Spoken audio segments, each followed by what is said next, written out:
மாவட்டம் காட்டுமன்னார்கோவில் அருகில் உள்ள கூடுவெளிச்சாவடி கிராமத்தில் மாவட்ட வருவாய் அலுவலர் ராஜசேகரன் தலைமையில் மனுநீதி முகாம் மற்றும் நலத்திட்ட உதவிகள் வழங்கும் விழா நடைபெற்றது.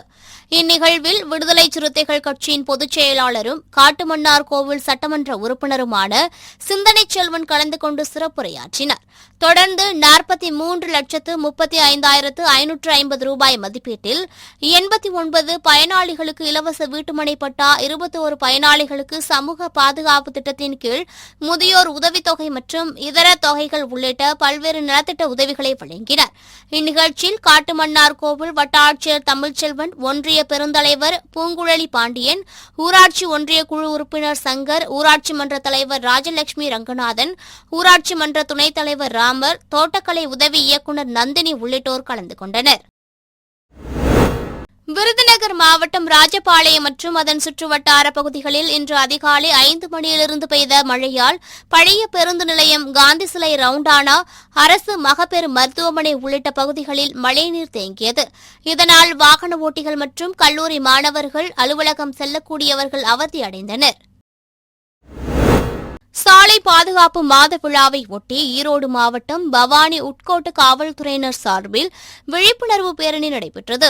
இந்த பேரணியின் பவானி உட்கோட்ட காவல்துறை துணை கண்காணிப்பாளர் அமிர்தவர்ஷினி கொடியசைத்து துவக்கி வைத்தார்.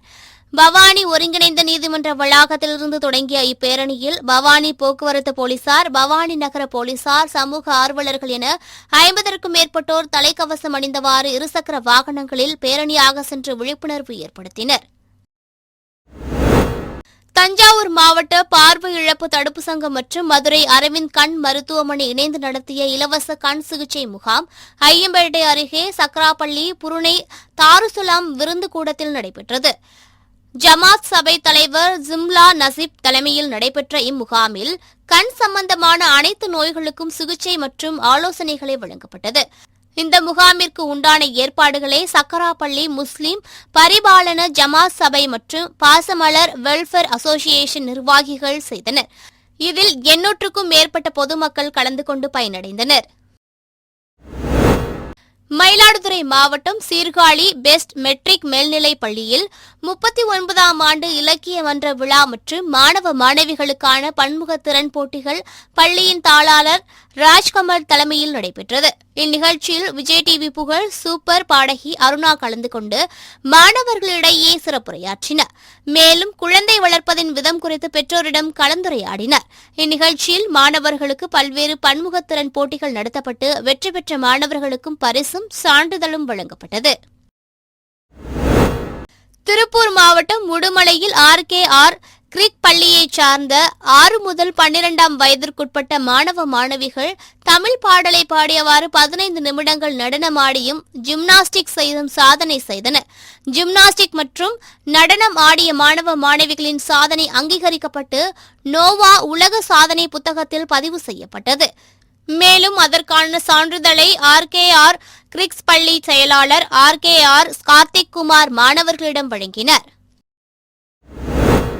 சிவகங்கை மாவட்டம் காரைக்குடியிலிருந்து சாத்தம்பத்தி கிராமத்திற்கு நகர பேருந்து தினமும் இயக்கப்பட்டு வருகிறது. இன்று வழக்கம் போல் நகர பேருந்து காரைக்குடியிலிருந்து சாத்தம்பத்தி கிராமத்திற்கு செல்லும் போது ஓட்டுநரின் கட்டுப்பாட்டை இழந்து சாலை ஓரத்தில் இருந்த வீட்டின் காம்பவுண்ட் சுவரில் மோதி விபத்துக்குள்ளானது.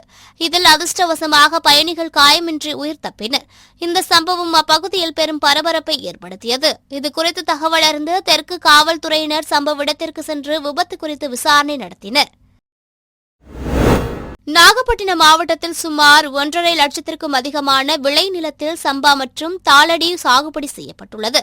இதில் சுமார் 40,000 ஏக்கர் அளவிலான தாளடி பயிர்கள் நீரின்றி கருகும் அபாயத்தில் உள்ளது. இதனால் மேட்டூர் அணையை திறக்க வலியுறுத்தி இந்திய கம்யூனிஸ்ட் கட்சி சார்பிலான தமிழ்நாடு விவசாயிகள் சங்கம் சார்பில் கீழையூர் கடைத்தெரு பகுதியில் கிழக்கு கடற்கரை சாலையில் மறியல் போராட்டம் நடைபெற்றது. சிபிஐ மாநில குழு உறுப்பினர் செல்வம் தலைமையில் நடைபெற்ற இந்த போராட்டத்தில் அக்கட்சியினர் மற்றும் விவசாயிகள் கருகிய நெற்பயிர்களை கையில் ஏந்தி போராட்டம் நடத்தினர்.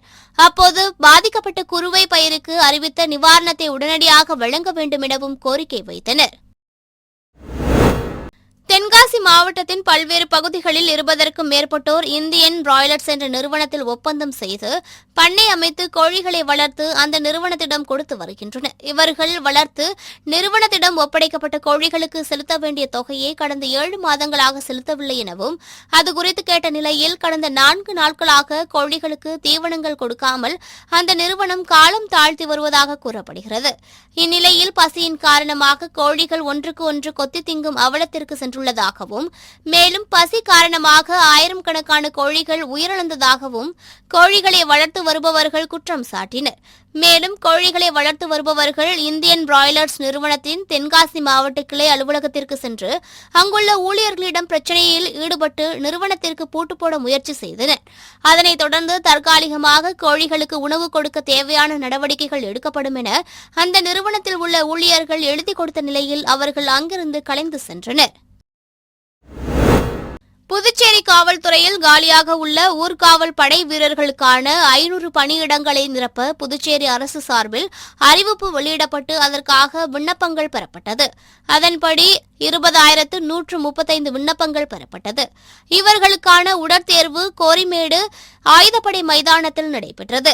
இதில் கலந்து கொண்ட உள்துறை அமைச்சர் நமச்சிவாயம் உடற்பயிற்சி தேர்வை தொடங்கி வைத்தார். தொடர்ந்து செய்தியாளர்களை சந்தித்த அவர், புதுச்சேரி காவல்துறையில் காலியாக உள்ள பணியிடங்கள் நிரப்பப்பட்டு வருகிறது என்றும், காவலர்களுக்கான பதவி உயர்வு மற்றும் கருணை அடிப்படையில் வேலை போன்ற காவலர்களின் கோரிக்கைகளும் நிறைவேற்றப்பட்டு வருகிறது என்றும் தெரிவித்தார். அவர்கள் காவல்துறையிலே சேர்க்கப்பட்டிருக்கின்றார்கள். 2ஆம் கட்டமாக 253 நபர்களுக்கு காவலர்களாக தேர்வு செய்யப்பட்டு அவர்கள் இன்றைக்கு பயிற்சியில் இருந்து கொண்டிருக்கின்றார்கள். வெகு விரைவாக அவர்கள் பயிற்சி முடிந்து காவல்துறையிலே அவர்கள் பணியில் ஈடுபட இருக்கின்றார்கள்.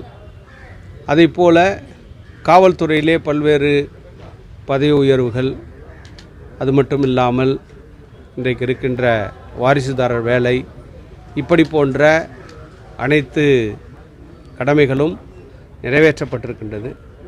அதன் அடிப்படையிலே இன்றைக்கு ஊர்காவல் படையை சார்ந்த கிட்டத்தட்ட 500 காலி பணியிடங்களுக்காக இன்றைக்கு உடற்தகுதி தேர்வானது நடைபெற்று கொண்டிருக்கின்றது. இன்றைக்கு முதலாக இன்றைக்கு ஆரம்பிக்கப்பட்டிருக்கின்றது. கிட்டத்தட்ட அதிலே 20,135 நபர்கள் விண்ணப்பித்திருக்கின்றார்கள். அதிலே ஆண்கள் 15,000 பேரும், பெண்கள் 4,474 பேர்களும் இன்றைக்கு விண்ணப்பித்திருக்கின்றார்கள். அவர்களுக்கு இன்றைக்கு உடற்தகுதி தேர்வானது நடைபெற்று கொண்டிருக்கின்றது. கிட்டத்தட்ட இந்த தேர்வானது ஒரு நாளைக்கு 500 பேர் வீதம் கிட்டத்தட்ட 23 நாட்களுக்கு இந்த தேர்வானது நடைபெற இருக்கின்றது.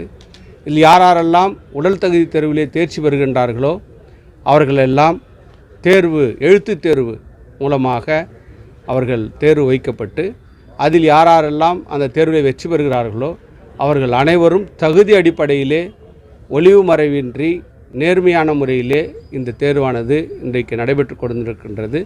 தொடர்ந்து எங்களுடைய காவல்துறையில் இருக்கின்ற காலி பணியிடங்கள் இன்றைக்கு நிரப்பப்பட்டு வருகின்றது. நெல்லை மாவட்டத்தில் கடந்த 45 தினங்களுக்கு மேலாக மழை இல்லாமல் வெயில் வாட்டி வந்த நிலையில் இன்று காலை முதல் வானம் மேகமூட்டத்துடன் காணப்பட்டு வந்தது. இதைத் தொடர்ந்து காலை முதல் மாவட்டத்தின் பல்வேறு இடங்களில் மழை பெய்தது. பாளையங்கோட்டை, அம்பாசமுத்திரம், ரெட்டியார்பட்டி, வள்ளியூர் உட்பட அனைத்து பகுதிகளிலும் மழை பெய்ததால் பொதுமக்களின் இயல்பு வாழ்க்கை பாதிக்கப்பட்டது. தென்காசி மாவட்டம் செங்கோட்டை தாலுகாவிற்குட்பட்ட பகுதிகளில் உள்ள ஏராளமான விவசாயிகள் தங்களது வீடுகளில் ஆடு, மாடு உள்ளிட்டவைகளை வளர்த்து வருகின்றனர். இந்நிலையில் ஒரே நாளில் மேக்கரை, திருமலை கோவில், பண்பொழி, மீனாட்சிபுரம் உள்ளிட்ட பகுதிகளில் 10க்கும் மேற்பட்ட ஆடுகள் காணாமல் போனதால் அதிர்ச்சியடைந்த விவசாயிகள் இது தொடர்பாக காவல் நிலையத்தில் புகார் அளித்தனர். அதன் பேரில் போலீசார் வழக்கு பதிவு செய்து அப்பகுதியில் உள்ள சிசிடிவி காட்சிகளை ஆய்வு செய்தனர். அதில் காரில் வந்த ஒரு கும்பல் மேக்கரையிலிருந்து திருமலை கோவிலில் இருந்து மீனாட்சிபுரம் உள்ளிட்ட பகுதிகளுக்கு சென்று ஆடுகளை திருடி சென்றது தெரியவந்தது. இதனை அடுத்து அந்த காட்சிகளை வைத்து ஆடுகளை திருடி சென்ற கும்பலை போலீசார் தேடி வருகின்றனர். உங்களை தேடி உங்கள் ஊரில் என்ற திட்டத்தின் கீழ் சேலம் மாவட்டம் வீரக்கல் காட்டுவளவு பால் சேகரிப்பு மையத்தில் மாவட்ட ஆட்சியர் பிருந்தாதேவி பால் தரம் குறித்தும் விவசாயிகளுக்கு வழங்கும் தொகைகள் குறித்தும் ஆய்வு மேற்கொண்டார். தொடர்ந்து நங்கவள்ளி பேரூராட்சி 5வது வார்டிற்கு சென்று தூய்மை பணியாளர்களிடம் அவர்களுக்கு வழங்கப்பட்டுள்ள உபகரணங்கள் மற்றும் முறையாக ஊதியம் வழங்கப்படுகிறதா என்றும் கேட்டறிந்தார். அதே இடத்தில் குப்பைகள் மறுசுழற்சி மையத்தையும் ஆய்வு மேற்கொண்டார். இதேபோல் ஜலகண்டபுரம் உழவர் சந்தைக்கு சென்ற ஆட்சியர் காய்கறி விற்பனை மற்றும் விவசாயிகளுக்கு இந்த உழவர் சந்தைகளில் உள்ள இடர்பாடுகள் குறித்தும் கேட்டறிந்தார். தூத்துக்குடி எஃப்சிஐ குடோனில் இருந்து திருச்செந்தூர் தமிழ்நாடு நுகர்பொருள் வாணிப குடோனுக்கு ரேஷன் அரிசி ஏற்றுக்கொண்டு லாரி ஒன்று புறப்பட்டது. அப்போது அகரத்தைச் சேர்ந்த லிங்கன் என்பவர் மதுபோதையில் லாரியை தாறுமாறாக ஓட்டியதாக கூறப்படுகிறது. இதனால் ஆறுமுகநேரிக்கு லாரி வந்தபோது சாலையில் நின்று கொண்டிருந்தவர் மீது மோதியுள்ளது. இதனை கண்ட பொதுமக்கள் சண்முகபுரம் ரயில்வே கேட் அருகே லாரி வந்தபோது மரக்கட்டைகளை வைத்து லாரியை தடுத்து நிறுத்தினர். அப்போது ஓட்டுநர் லாரியை இயக்கியதால் லாரியின் டயருக்கு அடியில் இருந்த மரக்கட்டை கட்டட தொழிலாளி சேர்மராஜா வலது கையில் விழுந்ததில் கைமுறிவு ஏற்பட்டு திருச்செந்தூர் அரசு மருத்துவமனையில் சிகிச்சை பெற்று வருகிறார். இதனையடுத்து இந்த லாரியானது திருச்செந்தூர் நோக்கி வந்தபோது போக்குவரத்து போலீசார் சாலையில் பேரிகார்டுகளை வைத்து தடுத்து நிறுத்தி ஓட்டுநர் லிங்கத்தையும் லாரியையும் திருச்செந்தூர் தாலுகா காவல் நிலையத்தில் ஒப்படைத்தனர். தென்காசி மாவட்டம் சங்கரன் கோவில் அருகே உள்ள திருவேங்கடம் மற்றும் அதன் சுற்றுவட்டார பகுதிகளில் கடந்த சில நாட்களாக வெயில் வாட்டி வதைத்தது. இந்நிலையில் ஆலங்குளம், வாகைக்குளம், வேப்பங்குளம், கலிங்கப்பட்டி, பழங்கோட்டை உள்ளிட்ட பகுதிகளில் காலை முதல் பரவலாக மழை பெய்தது. கிருஷ்ணகிரி மாவட்டம் போச்சம்பள்ளி அடுத்த சிப்காட் பகுதிகளில் மருத்துவ கழிவுகளிலிருந்து பதப்படுத்தப்பட்ட மருத்துவ கழிவுகளை மர்ம நபர்கள் அப்பகுதியை ஒட்டியுள்ள சுற்றுவட்டார கிராமப்புறங்களில் கொட்டி வருகின்றனர். இதனால் துர்நாற்றம் வீசுவதுடன் அப்பகுதியில் சுகாதார சீர்கேடு ஏற்பட்டு விவசாய நிலங்கள் பாதிக்கப்படுவதாக விவசாயிகள் வேதனை தெரிவிக்கின்றனர். மேலும் சிப்காட் வளாகத்தில் அமைந்துள்ள குப்பை கழிவுகளை பதப்படுத்தும் நிறுவனத்தினர் இத்தகைய செயலில் ஈடுபட வாய்ப்புள்ளதாகவும் கிராம மக்கள் குற்றம் சாட்டுகின்றனர். எனவே இத்தகைய செயலில் ஈடுபடும் நபர்கள் மீது நடவடிக்கை எடுத்து சுற்றுவட்டார கிராமங்களில் மருத்துவ முகாம் அமைக்க மாவட்ட நிர்வாகம் நடவடிக்கை எடுக்க வேண்டுமென பொதுமக்களும் விவசாயிகளும் கோரிக்கை விடுத்துள்ளனர். தூத்துக்குடி மாவட்ட ஆட்சியர் லட்சுமிபதி உங்களை தேடி உங்கள் ஊரில் என்ற திட்டத்தை இன்று காலை ஆத்தூரில் தொடங்கி வைத்தார். இதனையடுத்து சுகங்களை ஆறுமுகநேரி, காயல்பட்டினம் உள்ளிட்ட பகுதிகளில் நடைபெற்று வரும் பல்வேறு பணிகளை ஆய்வு செய்தார். பின்னர் திருச்செந்தூரில் தேசிய சாலை பாதுகாப்பு விழிப்புணர்வு பேரணியை தொடங்கி வைத்து அரசு ஆண்கள் மேல்நிலைப் பள்ளியில் ஆய்வு செய்தார். அதனைத் தொடர்ந்து திருச்செந்தூர் வட்டாட்சியர் அலுவலகத்தில் உங்களை தேடி உங்கள் ஊரில் திட்டத்தை பார்வையிட்டு பொதுமக்களிடம் குறைகளை கேட்டறிந்தார். இதேபோல் ஆதரவற்ற மனநல காப்பகம், ஆதிதிராவிடர் மாணவிகள் விடுதியில் உள்ள நூலகம் ஆகியவற்றை ஆய்வு செய்தார்.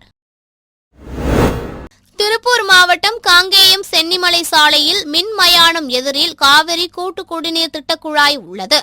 இந்த குழாயின் ஏர்வால் அதே இடத்தில் பொருத்தப்பட்டுள்ளது. இந்த ஏர்வால்விலிருந்து கடந்த 6 மாதங்களாக பல லட்சம் லிட்டர் குடிநீர் வீணாக சாக்கடையில் கலக்கின்றது. இதனை நகராட்சி நிர்வாகம் சரி செய்யாமல் சாக்கு பைகளை வைத்து அடைத்து வைத்துள்ளனர். இருப்பினும் குடிநீர் பீச்சி அடித்து சாக்கடையில் கலந்து வீணாகிறது. மேலும் இந்த குடிநீர் குழாயை மூடி வைத்திருக்கும் சாக்கு பையை சுற்றிலும் வனப்பகுதி நீர்த்தேக்கத்தில் இருக்கும் அட்டைப்பூச்சிகள் உள்ளது. இதுபோல் 20க்கும் மேற்பட்ட இடங்களில் குடிநீர் வீணாக சாலைகளிலும் சாக்கடைகளிலும் செல்கிறது. இதுகுறித்து நகராட்சி மற்றும் நகராட்சி குடிநீர் வடிகால் துறை ஊழியர்களும் உடனடியாக நடவடிக்கை எடுக்க வேண்டும் என பொதுமக்கள் மற்றும் சமூக ஆர்வலர்கள் கோரிக்கை விடுத்துள்ளனர். திருச்சி மாவட்டம் துறையூர் அருகே உள்ள கண்ணனூர் அரசு உயர்நிலைப்பள்ளி, அரசு ஆதிதிராவிடர் நல மேல்நிலைப்பள்ளி, துவக்கப்பள்ளி ஆகியவற்றின் உள்கட்டமைப்பு வசதிகள், கழிவறைகள், சமையல் கூடம் ஆகியவற்றையும் அங்கு பராமரிக்கப்படும் பதிவேடுகளையும் மாவட்ட ஆட்சியர் பிரதீப்குமார் ஆய்வு செய்தார். மேலும் கண்ணனூர் அரசு பிற்படுத்தப்பட்டோர் மாணவர் நல விடுதிக்கு சென்று மாணவர்களுக்கு வழங்கப்படும் உணவின் தரத்தை பரிசோதித்தார். பின்னர் கண்ணனூர் கிராமத்தில் உள்ள தனியார் திருமண மண்டபத்தில் நடைபெற்ற முகாமில் பொதுமக்களிடமிருந்து கோரிக்கை மனுக்களை பெற்று சம்பந்தப்பட்ட துறை அலுவலர்கள் விரைந்து நடவடிக்கை எடுக்க உத்தரவிட்டார். மேலும் மாற்றுத்திறனாளிகள் இருவருக்கு தன் விருப்ப நிதியிலிருந்து ரூபாய் 10,000ற்கான காசோலையும் 10 நபர்களுக்கு பட்டா மாறுதலுக்கான ஆணையும் வழங்கினர். ஈரோட்டிலிருந்து மேட்டூர் நோக்கி தனியார் பேருந்து ஒன்று சென்று கொண்டிருந்துள்ளது. அப்போது மாணவி ஒருவர் இறங்க வேண்டும் என்று நினைத்து பேருந்தின் முன்பக்கத்தில் உள்ள படி அருகே வந்து நின்றபோது எதிர்பாராத விதமாக நிலை தடுமாறி கீழே விழுந்துள்ளார். அப்போது படியில் நின்றிருந்த நடத்துனர் துரிதமாக செயல்பட்டு மாணவியை பிடித்ததால் அவர் கண்ணிமைக்கும் நேரத்தில் உயிர் பிழைத்தார். இந்நிலையில் இதுகுறித்து சிசிடிவி காட்சிகள் வெளியாகி தற்போது தனியார் பேருந்து நடத்துனருக்கு பாராட்டுகள் குவிந்து வருகின்றது.